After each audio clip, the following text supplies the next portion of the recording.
GameStop has been a key player in the video game industry for over 2 decades. Born at a time when brick-and-mortar retail reigned supreme, the store emerged as the go-to destination for all things games. Thanks for calling GameStop. Worry about until your game. This is Steven. May I help you? Since then, the company's struggle to go digital and some questionable investments have brought it to the verge of collapse. People download all their games now, so we're kind of like, I don't know, what do you call it? A dying business? Yeah, that's it. That is until traders on the Reddit forum Wall Street Bets decided to gamble on the ailing video game retailer and raise its stock 1,700% in January alone. But will the sudden surge be enough to save GameStop?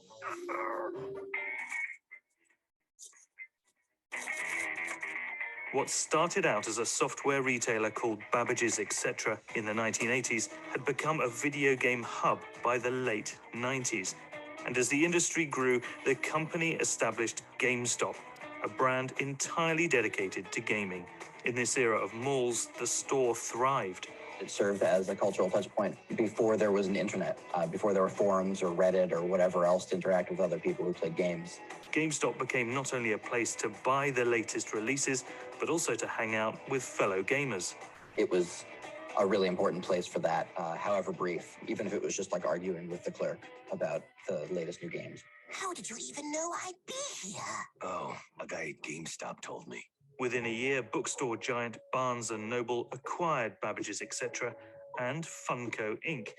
in 2 deals totaling $350 million. You stay at Funko Land and I'll be back in 5 minutes. Yes! And over time, the 400 remaining Funko Land stores turned into GameStops. The brand grew further with the launch of a trade-in program, which allowed customers to sell back old games for credit. Hurry! Get more than you ever imagined when you trade your games for something new at GameStop. By the end of 2001, GameStop had surpassed 1,000 stores.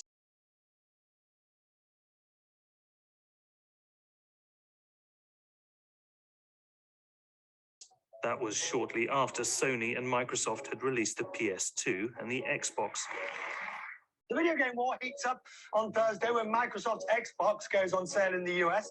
And GameStop rode the wave. The company finally went public in 2002 and raised $325 million in its initial public offering. From then on, the company's fortunes would be dependent on console releases.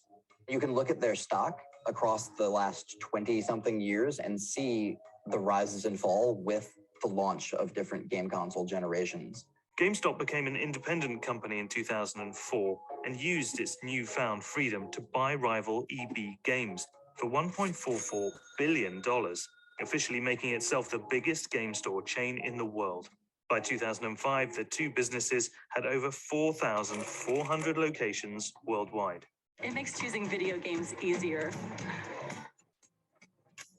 no matter what their age.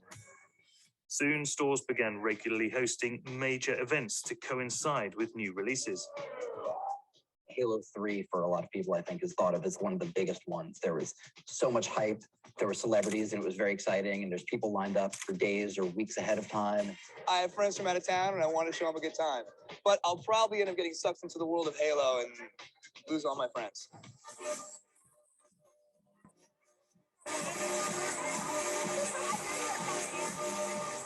The year was 2007. GameStop was thriving, and its stock closed at an all-time high. The company continued to expand its international presence the following year by acquiring Micromania, France's leading video game vendor, for $700 million. But the tides began to turn in the early 2010s when competition surged. Amazon, Best Buy, and other retailers introduced their own trade-in offers. As the industry began shifting to digital, GameStop started selling downloadable content in stores, making it the only brick-and-mortar retailer to do so. What we want to do is use our stores, use our expertise to help drive us into the digital space.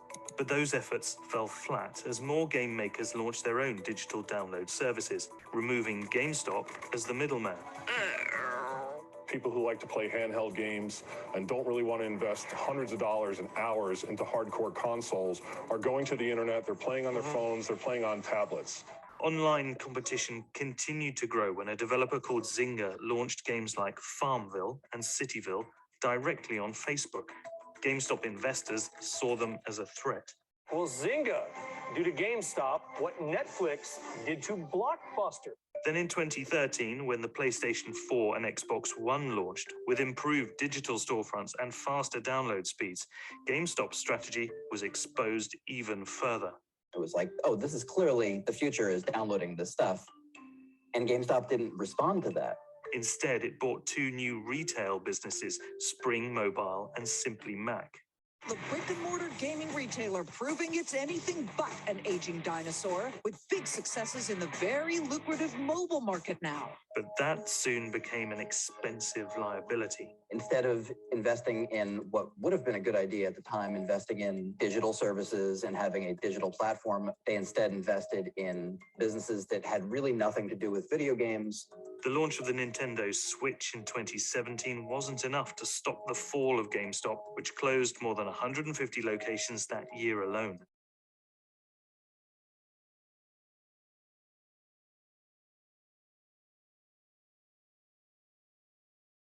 Another game changer was the arrival of free multiplayer games like Fortnite.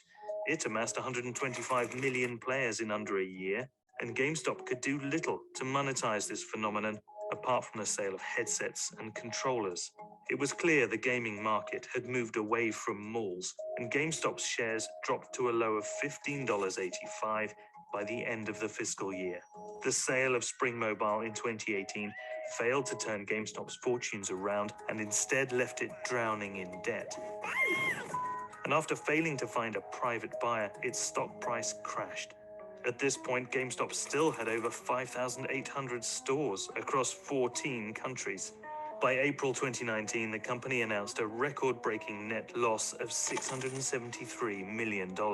Despite appointing a new board of directors, share prices continued to slide into 2020 until they hit a new low of $3.18 just before COVID-19 rocked the US. And competitors had been moving to online. GameStop was sort of languishing, especially once the pandemic hit. GameStop announced it would close 1,000 stores within the year, but online sales surged over 1,500% in April, shortly after lockdowns began.